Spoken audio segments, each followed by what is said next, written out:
ഖുർആനിൽ ഒരു ഇന്റേണൽ മിറക്കിളാണ് ഞാൻ എക്സ്പ്ലെയിൻ ചെയ്യാൻ പോകുന്നത്. Every single human being as A unique biological identity code. That means finger print identification. വിവരവും വിദ്യാഭ്യാസവും ഇല്ലാത്ത 6-ാം നൂറ്റാണ്ടിലേക്ക് വന്നിട്ട് ഖുർആൻ ഈ ഒരു ബയോളജിക്കൽ സീക്രട്ട് റിവീൽ ചെയ്യാന്ന് പറഞ്ഞാൽ തന്നെ അതൊരു അൾട്ടിമേറ്റ് റിവീലേഷൻ ആണ്. നമ്മൾ അങ്ങനെയല്ല എന്ന് വാശി പിടിച്ചിട്ടോ വിമർശിച്ചിട്ടോ യാതൊരു കാര്യവുമില്ല.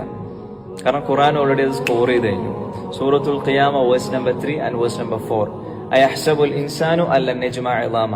മനുഷ്യൻ വിചാരിക്കുന്നുണ്ട് അവന്റെ ബോൺസിനെ നമുക്ക് അസംബിൾ ചെയ്യാൻ പറ്റൂല എന്നുള്ളത്, മരിച്ചതിന് ശേഷം പുനർജീവിപ്പിക്കാൻ പറ്റൂല എന്നുള്ളത്. ഇസ്ലാമിനെതിരെ ചില വാദങ്ങളുണ്ട്.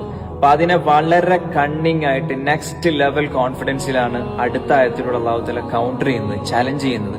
ബല, അതെ, ഖാദിരീന അലാ നുസവ്വിയ ബനാന. അവന്റെ വിരൽ തുമ്പുകളെ പോലും ശരിപ്പെടുത്താൻ, ഫിംഗർ ടിപ്സിനെ പോലും റീക്രിയേഷൻ ചെയ്യാൻ നാം കഴിവുള്ളവനായിരിക്കും. അവന്റെ ബോൺസിനെ നമുക്ക് അസംബിൾ ചെയ്യാൻ പറ്റൂല എന്നുള്ളതാണോ എന്നുള്ള കൗണ്ടറിംഗ് ആണ് ഇവിടെ നമ്മൾ മനസ്സിലാക്കേണ്ടത്. ഫിംഗർ പ്രിന്റ്സ് എന്ന് വെച്ച് കഴിഞ്ഞാൽ ഒരു മനുഷ്യന്റെ one of the best unique identification കോഡാണ്. അത് മണ്ണിൽ ദ്രവിച്ചു കഴിഞ്ഞാൽ ആ ഒന്നുമില്ലായ്മയിൽ നിന്ന് പോലും ഒരു കറക്ഷനും ഇല്ലാതെ എന്റേതായിട്ടും നിങ്ങളതായിട്ടും റീക്രിയേഷൻ ചെയ്യാൻ അള്ളാഹുവിന് കഴിവുണ്ട് എന്നുള്ളതാണ് ഇവിടെ നമ്മൾ മനസ്സിലാക്കേണ്ടത്. ഖുർആൻ ഒരു കോമൺ ടെക്സ്റ്റ് അല്ല, ഇറ്റ്സ് എ ഡിവൈൻ സിഗ്നേച്ചർ.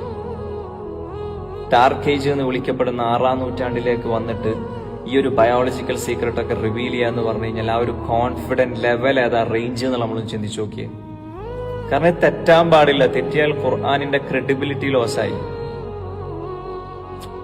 അപ്പൊ അതുകൊണ്ട് ദുനിയാവിന് വേണ്ടി മാത്രം പണിയെടുക്കാതെ അള്ളാഹുവിനെ കണ്ടെത്താനും മനസ്സിലാക്കാനും പടച്ചവനുമായിട്ട് കൂടുതൽ അടുക്കാനും നമ്മൾ ശ്രമിക്കുക.